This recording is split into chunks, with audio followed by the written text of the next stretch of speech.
दोन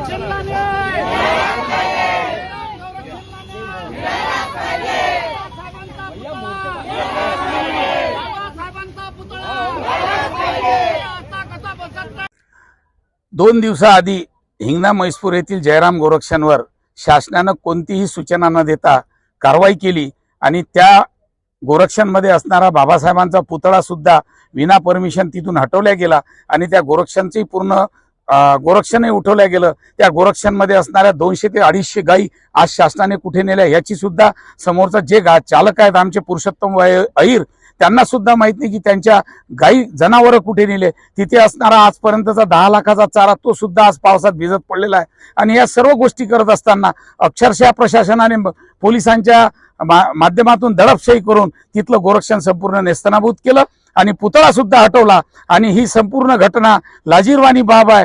जर या ठिकाणी गोकुळ अष्टमीच्या आधी गोरक्षण हटवलं जातं आणि 15 ऑगस्टच्या पूर्वी बाबासाहेबांचा पुतळा हटवला जातं तर यावरून या शासनाची उदासीनता दिसून येते।